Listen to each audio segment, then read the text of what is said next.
Rompí mi brazo derecho cuando me resbalé en el baño de mi propio departamento, ese departamento por el que trabajé 30 años como neurocirujana. 30 años salvando vidas, 30 años de guardias nocturnas, de cirugías que duraban 12 horas seguidas. Y ahí estaba yo, con el brazo enyesado, sentada en mi propia mesa, obligada a permanecer callada mientras mi yerno Rodrigo brindaba con sus amigos, burlándose de mí como si fuera una anciana senil. Mi hija Valeria ni siquiera me miraba, pero lo que escuché esa noche, cuando pensaron que el dolor de la fractura me había hecho tomar demasiados analgésicos y que estaba dormida en mi silla, me heló la sangre. Rodrigo le decía a uno de sus colegas que en 2 semanas más tendría los papeles listos para transferir mi departamento a su nombre, que yo ya estaba tan quebrada física y mentalmente que firmaría lo que fuera, que una viejita con un brazo roto y sin familia que la defendiera era presa fácil. Mi propia hija, mi Valeria, se rió y dijo que yo había sido tan tonta toda la vida que no notaría la diferencia. Ahí entendí por qué me querían tan dócil, tan callada, tan quebrada. Sigue mi historia hasta el final y comenta la ciudad desde donde me estás viendo para saber qué tan lejos ha llegado mi relato. Me llamo Elena Márquez y tengo 67 años. Fui neurocirujana durante 3 décadas en uno de los hospitales más prestigiosos de la Ciudad de México. No vengo de familia con dinero. Mi padre era mecánico y mi madre trabajaba limpiando casas ajenas para que yo pudiera estudiar. Cuando entré a medicina, tuve que trabajar dando clases particulares mientras cursaba la carrera. Conocí a Roberto, mi esposo, en el hospital donde hice mi residencia. Nos casamos jóvenes y tuvimos a Valeria cuando yo apenas estaba terminando mi especialización. Roberto murió en un accidente de tránsito cuando Valeria tenía solo 8 años. Un camión se pasó el alto en la avenida Insurgentes y lo impactó de lleno. Me quedé sola, con una niña pequeña, con deudas del funeral y con una carrera que apenas comenzaba. Pero seguía adelante. Trabajaba turnos dobles, a veces triples. Dejaba a Valeria con mi madre, que ya estaba mayor, pero insistía en ayudarme. Recuerdo las noches que llegaba a casa a las 2 de la mañana, con las manos todavía temblando después de una cirugía complicada, y encontraba a mi niña dormida en el sofá porque me había esperado. Le prometí que todo ese sacrificio valdría la pena, que tendríamos una vida mejor, y la tuvimos. Compré este departamento en la colonia Roma cuando Valeria tenía 15 años. No era grande, pero era nuestro. Cada mueble, cada plato, cada cuadro en las paredes lo pagué con mi trabajo. Valeria estudió en buenas escuelas privadas. Le pagué la universidad completa, una carrera en administración de empresas que costó una fortuna. Cuando conoció a Rodrigo, yo tenía mis reservas. Él era arquitecto, o eso decía, pero nunca lo vi trabajar en ningún proyecto serio. Vivía de trabajos esporádicos, diseñando casas para amigos de amigos. Pero Valeria estaba enamorada y yo solo quería verla feliz. Pagué su boda. Una ceremonia hermosa en un jardín en Cuernavaca con 200 invitados. El vestido de Valeria costó más de lo que mi madre ganaba en 2 años limpiando casas, pero yo quería darle todo lo que yo nunca tuve. Después de la boda, tuvieron problemas económicos. Rodrigo no conseguía clientes y Valeria apenas ganaba lo suficiente en su trabajo. Les ayudé con la renta durante meses. Les compré muebles, les pagué el auto. Cuando mi madre enfermó de cáncer, me hice cargo de todos los gastos médicos mientras seguía ayudando a Valeria y Rodrigo. Mamá murió hace 3 años y algo en mi hija cambió después de eso. Como si la última persona que podía hacerla sentir culpa ya no estuviera. Empezó a visitarme menos, a contestar mis llamadas con desgano. Rodrigo se volvió más atrevido, más irrespetuoso. Un día llegaron a mi casa sin avisar con un notario. Querían que firmara un papel dándoles poder legal sobre mis cuentas bancarias, supuestamente para ayudarme a administrar mejor mi dinero ahora que estaba jubilada. Me negué, y Valeria no me habló durante 2 meses. Cuando finalmente volvió a buscarme, Yo estaba tan desesperada por recuperar a mi hija que casi olvido el incidente. La caída en el baño no fue un accidente, ahora lo sé. Esa mañana, Rodrigo había venido temprano con la excusa de arreglar una llave que goteaba. Yo me estaba bañando cuando escuché que se iba. Salí de la regadera y el piso estaba mojado. Había agua por todas partes como si alguien hubiera regado el baño a propósito. Resbalé y caí con todo mi peso sobre el brazo derecho. El dolor fue tan intenso que grité. Estuve en el suelo 20 minutos antes de poder alcanzar mi teléfono. Llamé a Valeria y tardó 3 horas en llegar. 3 horas en las que yo estaba tirada en el baño llorando de dolor. Cuando finalmente apareció con Rodrigo, ninguno de los dos parecía realmente preocupado. En el hospital, el médico me dijo que la fractura era seria, que necesitaría cirugía y meses de rehabilitación. Rodrigo preguntó, delante de mí como si yo no estuviera ahí, si esto significaba que yo no podría valerme por mí misma. El doctor le explicó que necesitaría ayuda durante las primeras semanas. Vi cómo Rodrigo y Valeria intercambiaban una mirada que en ese momento no entendí, pero que ahora veo claramente. Era satisfacción. Cuando regresé a mi departamento después de la cirugía, Rodrigo anunció que ellos se mudarían temporalmente conmigo para cuidarme. No me preguntaron, simplemente llegaron con sus maletas. La primera semana fue extraña. Rodrigo actuaba como si fuera el dueño de la casa. Cambiaba los canales de la televisión sin preguntarme, invitaba a sus amigos a ver el fútbol en mi sala. Valeria cocinaba, pero solo lo que a Rodrigo le gustaba. Si yo pedía algo diferente, me ignoraba. Empezaron a llegar cada vez más personas, colegas de Rodrigo, amigos de Valeria. Mi casa se convirtió en un lugar de reuniones constantes y yo era tratada como una invitada molesta en mi propio hogar. Una noche me dolía mucho el brazo y pedí que bajaran el volumen de la música. Rodrigo me miró con desprecio y dijo que si no me gustaba, podía irme a mi cuarto, en mi propia casa. Valeria no dijo nada. Esa fue la primera vez que sentí verdadero miedo. Pero la cena de esa noche fue diferente. Rodrigo había invitado a varios de sus socios de un proyecto nuevo que supuestamente estaba desarrollando. Llegaron con sus esposas, todos riendo y hablando fuerte. Yo estaba sentada en la cabecera de la mesa, mi lugar habitual, pero Rodrigo me hizo levantarme. Dijo que ese era su lugar ahora, que yo debía sentarme al final. Me sentía humillada, pero el brazo me dolía tanto que no tenía fuerzas para discutir. Tomé mi lugar en la esquina, prácticamente escondida. Valeria sirvió la cena, una receta que mi madre solía hacer para las ocasiones especiales. Me dolió verla cocinar el platillo de la abuela como si nada, como si no estuviera traicionando todo lo que esa mujer representaba. Rodrigo brindó, haciendo un discurso sobre los nuevos comienzos y las oportunidades. Luego, con una sonrisa cruel, dijo que brindaba también por las viejitas que ya no servían para nada, más que estorbar, pero que al menos tenían propiedades valiosas que legar. Todos se rieron, me miraron y se rieron. Sentí las lágrimas, pero no las dejé salir. No les daría ese gusto. Después del brindó humillante, la conversación continuó. Yo permanecía en silencio, empujando la comida en mi plato con la mano izquierda porque la derecha estaba inmovilizada. El yeso me pesaba como si cargara toda mi impotencia en ese brazo roto. Rodrigo hablaba cada vez más fuerte, animado por el tequila que no dejaba de servirse. Contaba chistes a costa mía. Decía que yo era tan despistada que probablemente ni recordaba dónde había guardado las escrituras de mi departamento. Sus amigos reían. Uno de ellos, un hombre gordo con bigote que sudaba mientras comía, preguntó si yo tenía más propiedades.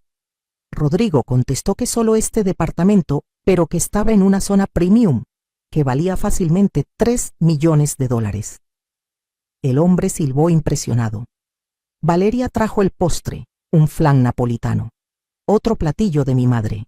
Ver cómo profanaban nuestras tradiciones familiares me revolvía el estómago. Rodrigo siguió hablando de bienes raíces, de inversiones, de oportunidades. Yo tomé una de las pastillas para el dolor que el médico me había recetado. Eran fuertes, me mareaban un poco. Cerré los ojos, dejando que mi cabeza cayera ligeramente hacia adelante. Quería que pensaran que me estaba quedando dormida, que el medicamento me estaba venciendo. Y funcionó. Después de unos minutos, escuché cómo la conversación cambiaba. Ya no se preocupaban por bajar la voz. Rodrigo le decía a uno de sus amigos que el notario ya tenía todo preparado, que solo faltaba mi firma en los documentos de transferencia. Su amigo preguntó cómo iban a conseguir que yo firmara. Rodrigo se rió y dijo que yo ya estaba tan medicada, tan confundida, tan agradecida de que ellos me estuvieran cuidando, que firmaría cualquier cosa que le pusieran enfrente. Dijo que el plan era esperar otra semana, cuando yo estuviera más débil, más dependiente. Valeria agregó algo que me partió el corazón. Dijo que yo siempre había sido manipulable, que toda mi vida me había dejado usar por cualquiera que me mostrara un poco de cariño, que conseguir mi firma sería tan fácil como todas las otras veces que me habían sacado dinero. Rodrigo mencionó que una vez que tuvieran el departamento a su nombre, me mandarían a un asilo. Uno barato, dijo. No tenía sentido gastar en uno bueno para alguien que probablemente no duraría mucho tiempo. Calculaba que yo no viviría más de 5 años, así que cada peso que gastaran en mantenerme era un peso menos de su herencia. Hablaban de mí como si ya estuviera muerta, como si fuera solo un obstáculo molesto entre ellos y mi propiedad. El hombre gordo preguntó si yo no tenía otros familiares que pudieran reclamar. Rodrigo dijo que no, que mi madre había muerto y que yo no tenía hermanos, que yo había sido una tonta que trabajó toda su vida sin hacer amigos reales, sin construir una red de apoyo, que estaba completamente sola. Valeria rió. Mi propia hija rió ante la descripción de mi soledad. Dijo que yo me lo había buscado por ser tan obsesionada con el trabajo que cualquier madre normal hubiera pasado más tiempo con su familia en lugar de estar en un hospital salvando la vida de extraños. La ironía era insoportable. Esos extraños me respetaban más que mi propia sangre. Seguí con los ojos cerrados, respirando despacio, fingiendo que dormía. Pero por dentro algo estaba despertando, una rabia fría, calculadora. Toda mi carrera había sido sobre precisión, sobre planificación meticulosa, sobre esperar el momento exacto para actuar. Una cirugía cerebral no perdona errores ni decisiones impulsivas. Y esto no sería diferente. Los días siguientes fueron los más difíciles de mi vida. Tenía que fingir debilidad, confusión, dependencia. Cada mañana, Rodrigo me traía el desayuno a la cama como si fuera un gesto de bondad. Pero yo veía cómo contaba las pastillas de mi frasco de analgésicos, asegurándose de que tomara suficientes para mantenerme aturdida. Yo las escondía bajo la lengua y las escupía después cuando estaba sola. Necesitaba la mente clara. Valeria había tomado control de mi correo. Revisaba cada carta, cada estado de cuenta. Pero lo que ellos no sabían es que yo había sido una mujer precavida toda mi vida. Cuando Roberto murió y me quedé sola con una niña pequeña, aprendí que no podía confiar en que la vida sería justa. Así que tomé precauciones.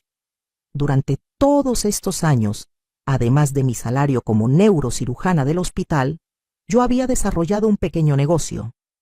Compraba departamentos viejos en zonas que yo sabía que se revalorizarían, los renovaba y los rentaba.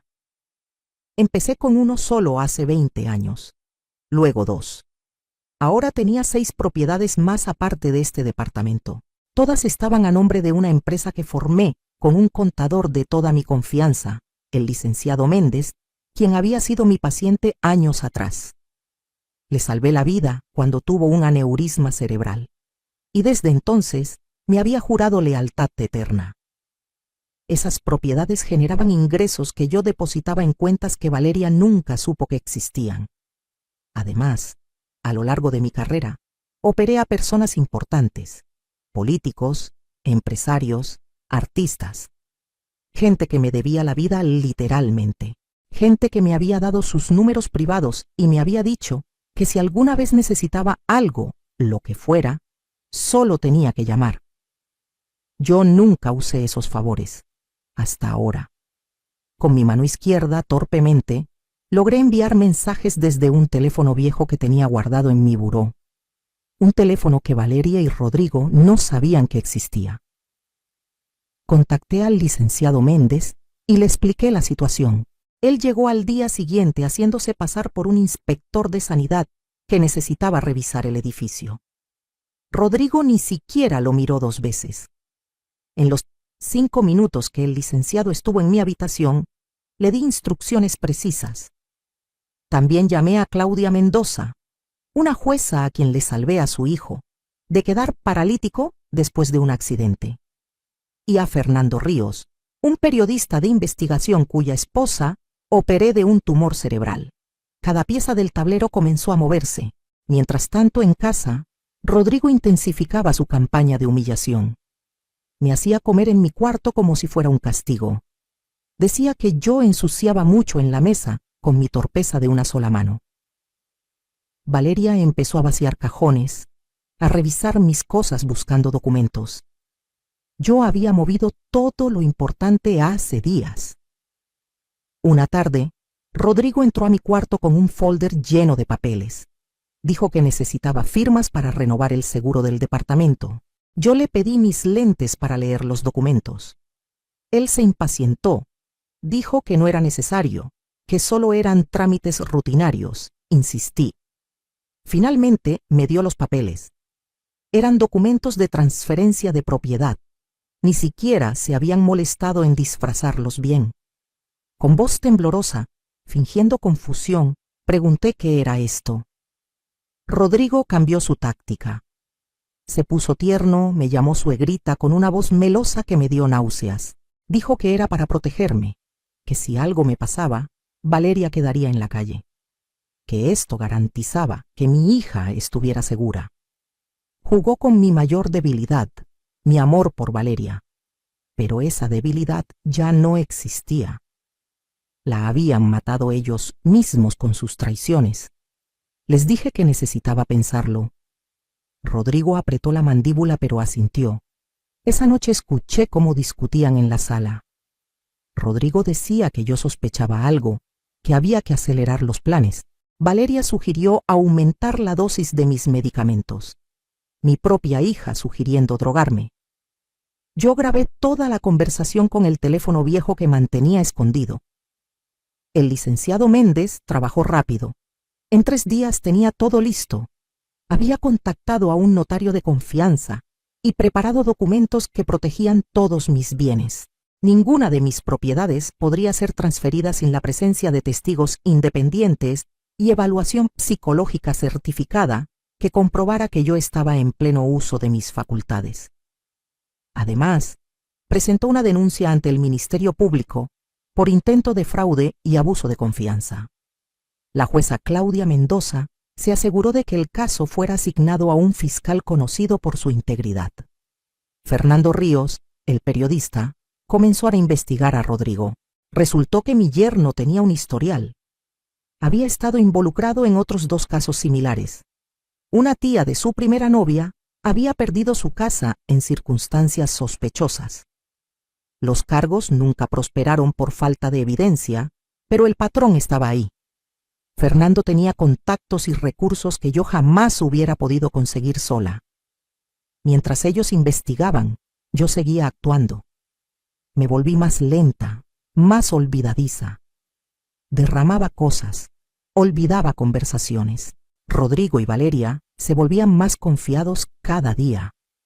Empezaron a hablar abiertamente de sus planes delante de mí, asumiendo que yo estaba demasiado ida para entender. Hablaban de vender el departamento inmediatamente después de transferirlo, de usar el dinero para comprar una casa en Cancún. Rodrigo quería abrir un bar en la playa. Valeria hablaba de finalmente vivir la vida que merecía, sin tener que cargar con una madre que solo causaba problemas. Cada palabra era una puñalada, pero también era combustible. Me mantenían enojada, enfocada. Descubrí más cosas. Rodrigo le debía dinero a gente peligrosa. Había tomado préstamos de agiotistas para financiar proyectos que nunca se concretaron. Estaba desesperado. Mi departamento no era solo codicia, era supervivencia para él. Valeria sabía todo esto y aún así había decidido que yo era un sacrificio aceptable. El licenciado Méndez me informó que teníamos suficiente evidencia para proceder. Las grabaciones de sus conversaciones, los documentos fraudulentos, el testimonio de los médicos sobre cómo mis medicamentos habían sido manipulados. Todo estaba listo. Solo faltaba el momento perfecto, y yo sabía exactamente cuándo sería. Rodrigo había planeado otra cena, más grande que la anterior. Había invitado a los mismos amigos y a algunos más. Quería celebrar por adelantado. Me dijeron que esa noche yo firmaría los papeles, que habría un notario presente, uno que Rodrigo había pagado para que no hiciera preguntas. Yo acepté. Dije con voz débil que solo quería que todo terminara, que estaba muy cansada. Rodrigo sonrió triunfante. Valeria me abrazó, un abrazo vacío que me hizo sentir asco. Esa sería la última vez que me subestimaban. La noche de la cena llegó. Rodrigo había comprado champán caro, el que solo se sirve en celebraciones importantes. La mesa estaba puesta elegantemente con mis propios platos finos, los que heredé de mi madre, los que guardaba para ocasiones especiales. Verlos usados para esta farsa era otra profanación. Los invitados comenzaron a llegar alrededor de las 8 de la noche. Reconocí a varios de la cena anterior. El hombre gordo del bigote estaba ahí, también una pareja joven que miraba mi departamento con ojos codiciosos, seguramente ya planeando cómo lo decorarían cuando Rodrigo lo vendiera. Me hicieron sentar en la misma esquina de la última vez. Yo llevaba puesto un vestido sencillo, gris, con el cabello sin arreglar. Quería verme acabada, derrotada. Rodrigo estaba eufórico. Sirvió copas para todos menos para mí. Dijo que yo no debía mezclar alcohol con mis medicamentos. Qué considerado. La cena transcurrió entre risas y conversaciones banales. Yo comí poco, con la cabeza gacha, actuando mi papel. Después del plato principal, Rodrigo se puso de pie. Pidió silencio golpeando su copa con un tenedor. Anunció que esa noche era especial porque finalmente iban a asegurar el futuro de su familia. Miró hacia la puerta y entró un hombre delgado con un maletín, el notario falso. Se presentó con un nombre que sonaba importante, pero que yo sabía era tan fraudulento como sus intenciones. Sacó los documentos y los puso frente a mí. Rodrigo se acercó con una pluma. Me dijo que solo tenía que firmar en 3 lugares, que él me ayudaría a sostener el papel ya que mi mano derecha seguía enyesada. Todos los ojos estaban sobre mí. Tomé la pluma con mi mano izquierda, la acerqué al papel, y entonces sonó el timbre. Rodrigo frunció el ceño. No esperaban a nadie más. Valeria fue a abrir. Los pasos que escuché no eran de una sola persona, eran varios. Entraron a la sala el licenciado Méndez, acompañado de 2 agentes del Ministerio Público y un notario real, certificado.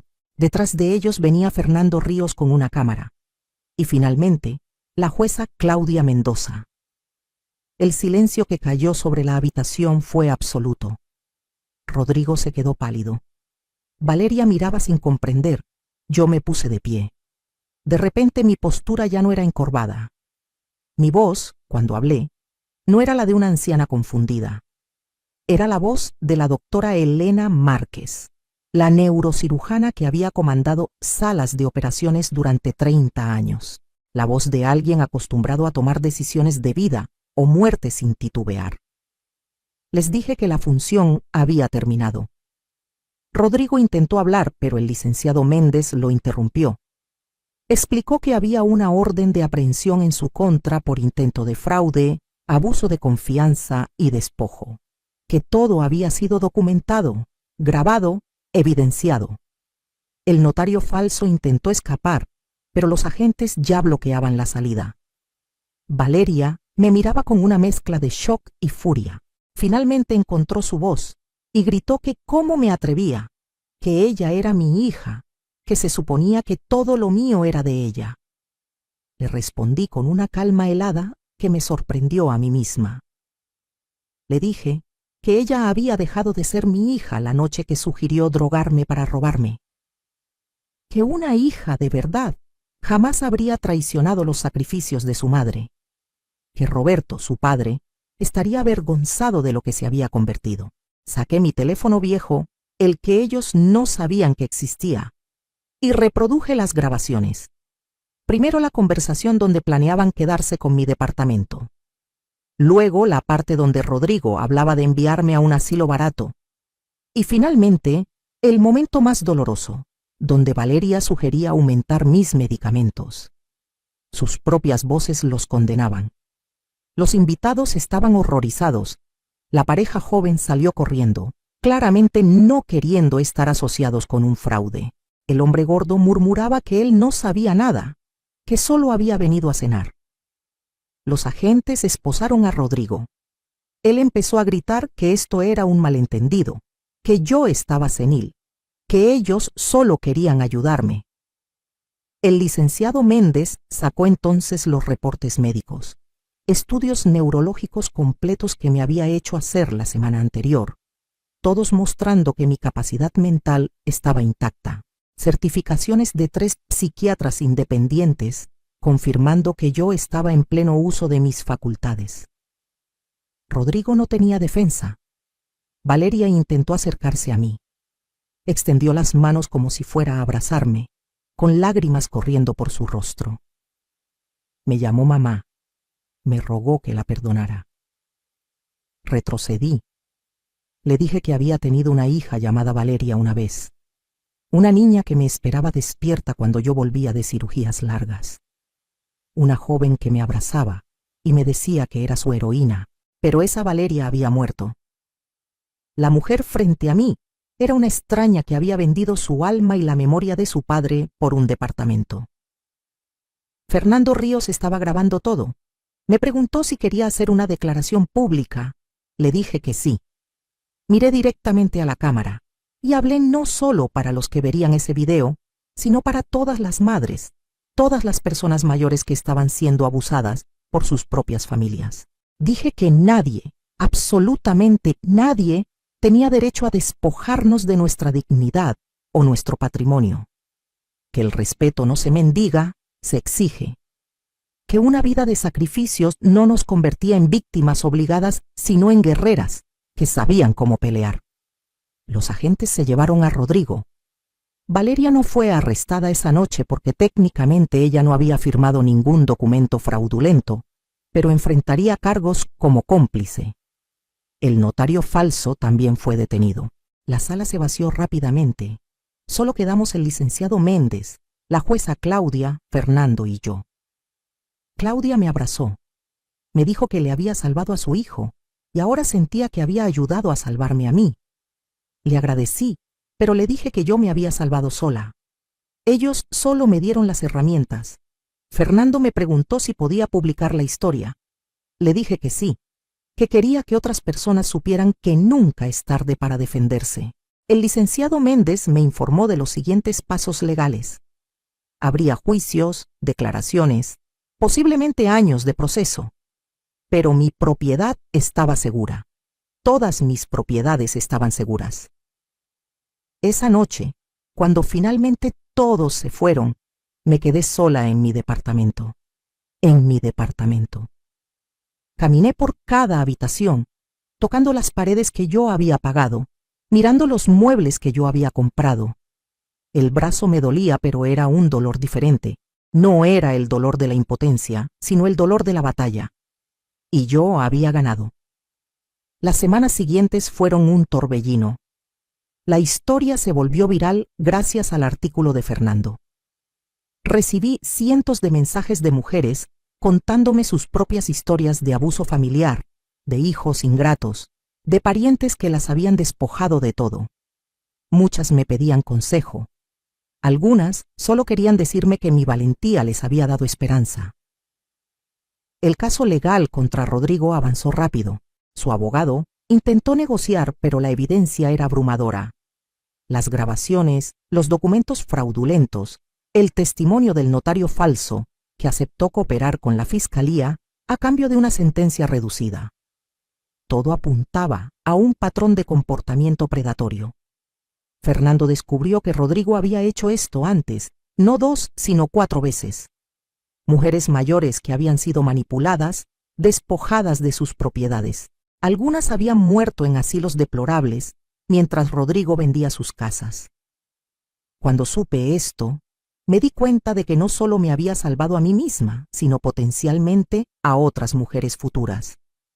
Valeria intentó contactarme varias veces. Dejaba mensajes llorando, pidiendo perdón. Decía que Rodrigo la había manipulado, que ella realmente me amaba. Pero yo había escuchado las grabaciones suficientes veces. Su risa cuando hablaban de mi soledad no era risa forzada. Su sugerencia de aumentar mis medicamentos no sonaba a alguien siendo coaccionado. Esas palabras habían salido de su verdadero yo. Mi abogado me aconsejó obtener una orden de restricción. Valeria no podía acercarse a mí ni a mi propiedad. Firmé los papeles sin dudarlo. Rodrigo fue sentenciado a 8 años de prisión por fraude, intento de despojo y abuso de confianza agravado. Cuando se leyó la sentencia, miré a Valeria en la sala del tribunal. Ella sollozaba, aferrándose al brazo de una amiga. Parte de mí, una parte muy pequeña, sintió pena. Pero la mayoría de mí solo sentía alivio. Mi brazo sanó completamente después de 6 meses de rehabilitación. Recuperé toda la movilidad. El doctor que me atendió era un ex colega del hospital y nos reímos recordando viejos tiempos. Me dijo que me veía diferente, más fuerte. Le dije que me sentía renacida. Decidí qué hacer con mi nueva vida. Vendí 2 de mis propiedades de renta, las que requerían más mantenimiento. Con ese dinero establecí una fundación de apoyo legal para personas mayores víctimas de abuso familiar. Contraté abogados para que ofrecieran asesoría gratuita. La llamé Fundación Roberto, en memoria de mi esposo, el hombre que me enseñó que la familia debe ser refugio, no campo de batalla. La respuesta fue abrumadora. Docenas de casos llegaron en las primeras semanas. Ancianos siendo despojados por hijos, nietos, sobrinos, patrimonio robado, pensiones desviadas, medicamentos controlados para mantenerlos dóciles. Cada historia me partía el corazón, pero también me daba más determinación. Contraté a un equipo de trabajadores sociales además de los abogados. Visitaban a las víctimas, documentaban los abusos, construían casos sólidos. En el primer año, recuperamos propiedades para 17 personas mayores y logramos 11 condenas por fraude y abuso. Los medios me buscaban constantemente para entrevistas. Me volví una especie de vocera involuntaria del movimiento de derechos de las personas mayores. Di charlas en universidades, en centros comunitarios, en programas de televisión. Siempre llevaba el mismo mensaje. Nunca permitan que nadie les robe su dignidad. Los sacrificios que hicimos por nuestras familias fueron actos de amor, no contratos de esclavitud. Una tarde recibí una carta. Era de Valeria. No la leí de inmediato. La dejé sobre mi escritorio durante días, mirándola de vez en cuando. Finalmente, una noche lluviosa, la abrí. Era larga, varias páginas escritas a mano. Valeria decía que había estado en terapia, que finalmente entendía la magnitud de lo que había hecho. Decía que no esperaba perdón, pero que necesitaba que supiera que estaba arrepentida. Que el terapeuta le había ayudado a ver cómo Rodrigo la había manipulado durante años, erosionando su sentido moral poco a poco. Pero también reconocía que eso no era excusa, que ella había tomado decisiones, había dicho palabras hirientes, había planeado activamente mi destrucción. Terminaba la carta diciendo que entendía si nunca quería volver a verla, pero que pasaría el resto de su vida tratando de ser la hija que yo merecías, aunque fuera desde lejos. Lloré leyendo esa carta. No de tristeza, sino de una emoción complicada que no puedo nombrar completamente. Parte de mí quería creerle, quería recuperar a mi hija, pero otra parte, la parte que había aprendido a protegerme, sabía que algunas traiciones son demasiado profundas para sanar. No respondí la carta. Tal vez algún día lo haré, o tal vez no. Y está bien. Aprendí que el perdón no es obligatorio, especialmente cuando perdonar significa ponerse de nuevo en peligro. Hoy, 3 años después de aquella cena horrible, vivo una vida que nunca imaginé. Me mudé a un departamento nuevo, más pequeño pero completamente mío, sin las sombras de lo que pasó. Vendí el departamento de la colonia Roma. No podía seguir viviendo ahí después de todo. Demasiados recuerdos, demasiados fantasmas. El departamento nuevo está en La Condesa, cerca de un parque donde camino cada mañana. Retomé viejas amistades que había descuidado durante años de obsesión con el trabajo y con ser madre. Ex colegas del hospital, compañeras de la universidad. Organizamos cenas, vamos al teatro, viajamos juntas. Descubrí que no estaba tan sola como Rodrigo y Valeria habían creído. Solo había olvidado nutrir esas conexiones. La fundación creció más de lo que esperaba. Ahora tenemos oficinas en 3 ciudades, un equipo de 20 personas y casos en todo el país. Recibo cartas y correos casi diariamente de personas agradeciendo por haberles ayudado a recuperar su autonomía, sus propiedades, su dignidad. Cada historia de éxito me llena de un orgullo que nunca sentí ni siquiera en mis días más exitosos como cirujana. Empecé a escribir un libro, la historia completa de lo que viví, pero también guías prácticas de cómo protegerse legalmente, cómo identificar señales de abuso financiero, cómo construir redes de apoyo. Mi editor dice que será un bestseller. No me importa si lo es o no. Solo quiero que llegue a las personas que lo necesitan. Di una conferencia el mes pasado en una universidad. Después, una joven se me acercó llorando. Me dijo que su abuela estaba viviendo algo similar, que su tío la estaba presionando para vender su casa. Le di la tarjeta de la fundación y le dije que llamara inmediatamente. La semana pasada recibí un mensaje de ella. Habían logrado detener la venta fraudulenta y su abuela estaba a salvo.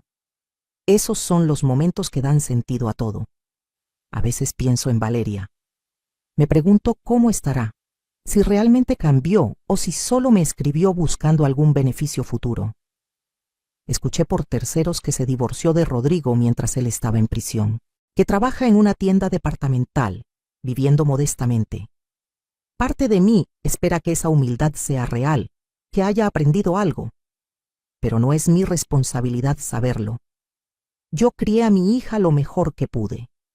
Le di educación, oportunidades, amor incondicional.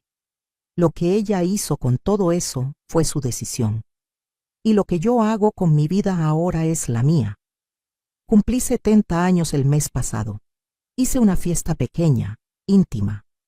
Mis amigas, el equipo de la fundación, algunos ex colegas del hospital, el licenciado Méndez vino con su esposa.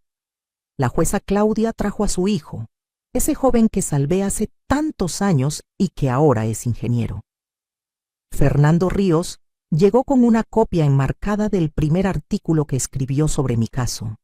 En medio de la celebración, Claudia me preguntó si me arrepentía de algo. Es una pregunta que me han hecho varias veces. La respuesta siempre es la misma. Me arrepiento de haber sido tan confiada durante tanto tiempo. Me arrepiento de haber confundido el amor de madre con la obligación de soportar cualquier abuso. Me arrepiento de no haber puesto límites más claros mucho antes. Pero no me arrepiento de haber peleado. No me arrepiento de haber usado todos los recursos a mi disposición para defenderme. No me arrepiento de haberme negado a ser víctima. Porque al final, esa cena horrible, ese momento en que escuché cómo planeaban destruirme, fue el momento en que volví a encontrarme a mí misma, la Elena Márquez, que había luchado por salir de la pobreza, que se había hecho neurocirujana contra todas las probabilidades, que había criado sola a una hija mientras construía una carrera. Esa Elena nunca se había ido realmente.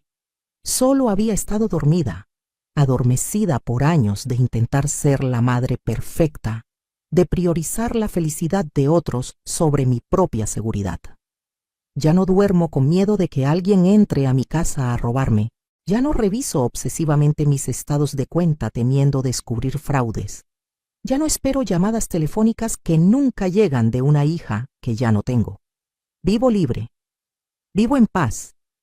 Vivo para mí misma y para ayudar a otros a hacer lo mismo. A todas las mujeres que están escuchando mi historia, especialmente a las que están pasando por situaciones similares, quiero decirles esto. Su vida de sacrificios no las convierte en propiedades de sus familias.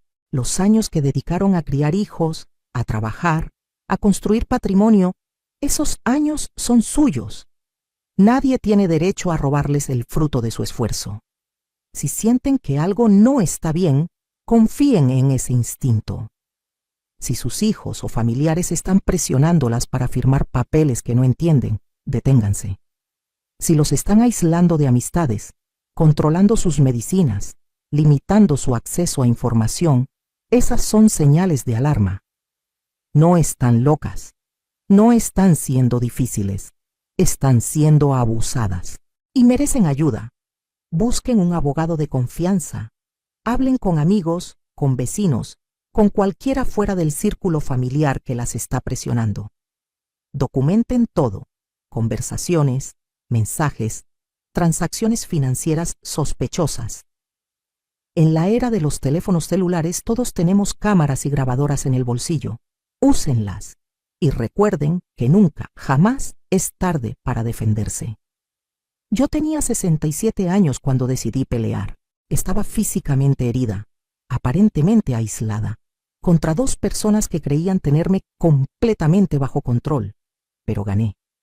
No porque fuera especialmente fuerte o valiente, sino porque me negué a aceptar que mi historia terminara como víctima. Ustedes tampoco tienen que aceptarlo. El amor familiar real no exige sumisión ciega. El respeto verdadero no requiere que renuncien a su autonomía. Y ningún sacrificio del pasado les debe costar su dignidad en el presente. Si mi historia les sirvió de algo, si les dio aunque sea un poco de valentía o esperanza, entonces todo valió la pena. Compartan esta historia con otras mujeres que puedan necesitarla. Hablen de estos temas en sus familias, con sus amigas, en sus comunidades. El abuso contra personas mayores prospera en el silencio. Rompamos ese silencio juntas. ¿Qué harías en mi lugar? Comenta abajo. Y si conoces a alguien que esté pasando por algo similar, comparte este relato. Nunca sabemos quién podría necesitar escuchar que sí se puede salir, que sí hay justicia, que sí vale la pena pelear. Yo soy Elena Márquez. Fui neurocirujana durante 30 años. Fui madre soltera. Fui víctima de mis propios familiares. Y ahora soy una sobreviviente que dedica su vida a ayudar a otras personas a sobrevivir también. Esta es mi historia. Y espero que inspire la tuya.